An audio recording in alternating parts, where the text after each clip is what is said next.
That old lady wastes everything, she doesn't deserve it. That's what Aeon said, as he watched Miss Amara again, that fragile old woman who lived across the railway tracks. Every morning, she would gather leftover food from shops and restaurants, and disappear into the night. To Aeon, she was nothing but a miserly, greedy woman. He thought she collected food only to throw it away. Look at her, he'd tell his friends. She can't even feed herself properly, yet she collects garbage every day. But one cold evening, something changed. The sky was gray, and rain poured down on the dusty streets. Aeon saw Miss Amara again, her old hands trembling as she carried a heavy basket through the rain. He followed her quietly, curious and annoyed. She stopped near the old railway bridge, a dark, forgotten place.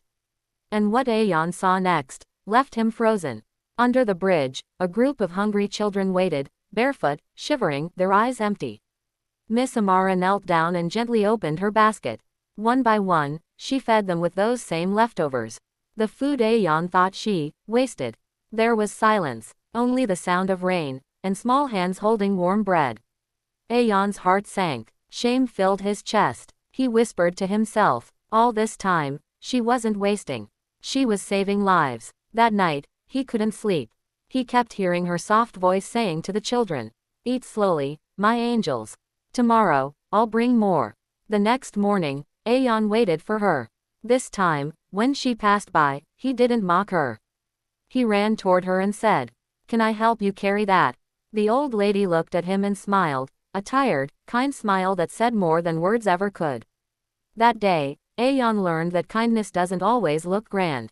Sometimes, it hides in the smallest hands, and walks with quiet feet through the rain.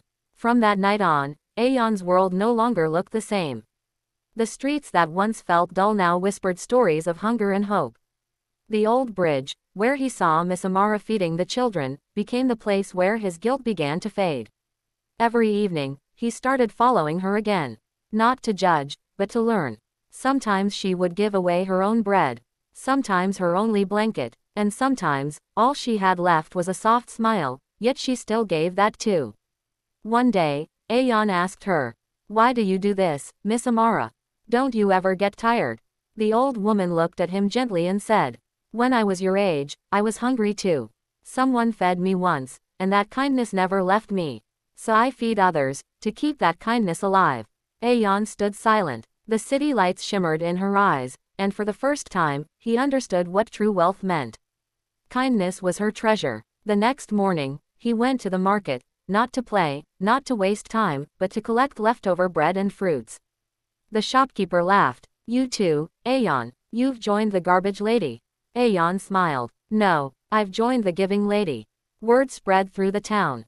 Some mocked him, others stayed curious. But slowly, one by one, people began to help. The baker gave his unsold bread. The fruit seller left a small box aside. Even children started sharing their lunch leftovers. Every night, the bridge that once echoed with silence now echoed with laughter. The children waited eagerly for Miss Amara and her young helper. And Aeon, he felt something he had never felt before, peace. He realized that the world doesn't need everyone to be rich. It just needs a few people to care. One evening, as they walked together, Miss Amara stumbled and almost fell. Aeon caught her hand, worried. You should rest, Miss Amara. I can do this now. She smiled faintly. One day, my boy, you will. But until that day, let me do what I was born to do, give. She placed her trembling hand on his head. Promise me, Aeon, when I'm gone, you'll keep feeding them.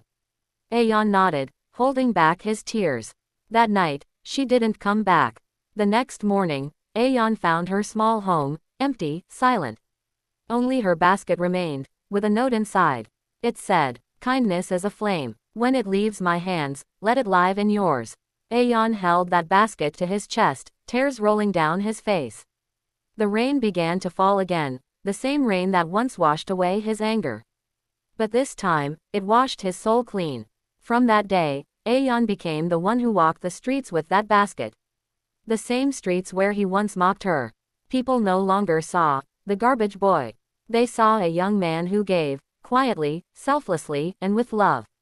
And in every smile he received, he felt Miss Amara's presence, gentle, eternal, alive.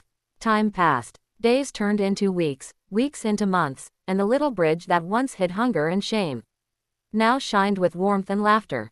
Every night, Aeon came with his basket, filled with food, fruits, and sometimes toys. He fed every child Miss Amara once fed, and many more who came after. But Aeon didn't just feed them, he spoke to them, listened to them, taught them. "Promise me," he would say softly. "When you grow up, you'll feed someone too." The children would nod eagerly. "We promise," they'd say. And so, the cycle began. Kindness passing from one hand to another.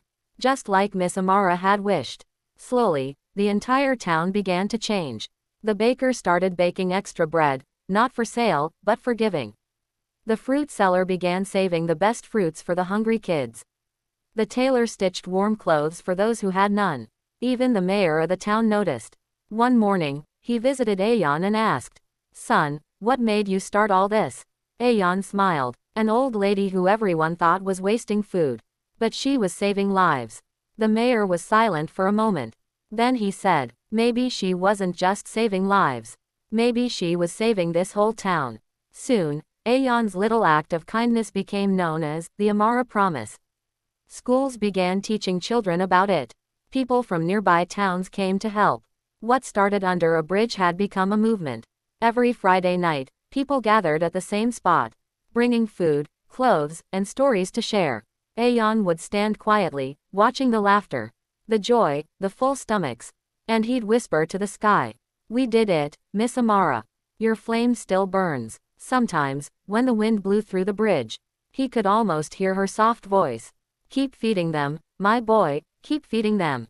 One rainy night, a journalist named Ria came to town. She had heard whispers of the Bridge of Hope and wanted to see it for herself. She watched as dozens of people shared food with strangers. No money, no names, just kindness. When she found Aeon, she asked, "Why do you do this? What's the reason behind it all?" Aeon smiled and said, "Because someone once taught me that nothing is ever wasted when it's shared with love." Ria wrote an article that very night. She titled it, "The Boy Who Fed the Forgotten." Within days, the story spread like wildfire. People across cities, across countries, read it, and cried. Letters began to arrive for Aeon. People sent donations, messages, and prayers. But Aeon never cared for fame. He only cared for one thing: keeping Miss Amara's promise alive. Every evening, he still walked through the market, collecting food, smiling, waving, greeting everyone.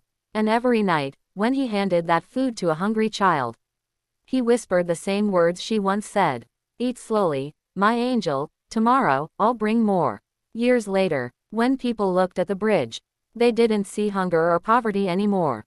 They saw hope. Hope that began with one old woman and a boy who finally understood her heart. And in that moment, Miss Amara's spirit lived on. Not in statues, not in stories, but in every hand that gave, and every soul that cared. Time moved on. The small town where Aeon once lived slowly turned into a place known for kindness. The bridge, once broken and dark, now stood tall and clean, shining under golden lights. People called it the Bridge of Hope. Every evening, families came together with baskets of food, just like Aeon once did. Children ran with joy, the smell of fresh bread filled the air, and laughter replaced the silence that once haunted those streets. On one side of the bridge stood a statue, an old lady with a basket, and a young boy beside her. Below it, a line was written, "Kindness never dies, it multiplies." The townspeople never forgot who started it all. They told the story of Miss Amara and Aeon to every child who grew up there. "Remember," they'd say, "what seems wasted to you might be a gift to someone else." Years later, the story of the Amara Promise spread beyond that town. Schools, organizations, and even cities began following the same tradition, setting aside one day each week to share food with those in need. People started calling it Promise Night. On that night, everyone, rich or poor, came together to feed others. There were no titles, no boundaries, no walls, only hearts that cared. And in every act of kindness, Miss Amara's name lived on. One evening, many years later, a young filmmaker named Ashan Khan arrived in town. He had heard of the Bridge of Hope and wanted to capture its story. He stood before the statue, the old lady and the boy. and whispered, "So this is where kindness was born." He made a short film called The Amara Promise. Within weeks, the video went viral around the world. Millions of people watched it and cried. Messages poured in from every country. "I started feeding my neighbors. I helped a stranger today. I shared food instead of throwing it away." What began as one old woman's kindness had now become a global movement. Hashtag after hashtag appeared online. Hashtag #TheAmaraPromise. Hashtag kindnessliveson. Hashtag feedwithlove. And every time someone shared food, they whispered the same words Ayan once said. "Eat slowly, my friend, tomorrow, I'll bring more." A few months later, the journalist Ria, the one who first wrote about Ayan, returned to the bridge. The town was glowing with lights and laughter. She placed a white flower near the statue and smiled through her tears. She whispered, "You did it, Miss Amara. You fed the world." Then she looked up at the sky and added, "Maybe the greatest waste in life is when someone can help, but doesn't." As years passed, the bridge became a sacred place, not of religion, but of humanity. Children who once came for food now came to give. They had grown up, become teachers, doctors, and helpers, carrying forward the same light that began in one old woman's hands. Every year, on Miss Amara's birthday, the townspeople gathered under the bridge. They sang softly, lit candles, and told her story again, so no one would ever forget. And somewhere in the quiet wind, when the last candle flickered, it almost felt as if her voice whispered through the night, "Kindness never dies, my children. It just finds new hands." The camera of Ashan's film closed with that same line, and the screen faded to black. Soft pause, music fades. The narrator's key final voice echoed. That old lady didn't waste anything. She gave everything, and in doing so, she taught the world that a single act of kindness can feed generations. Soft piano ending, fade out.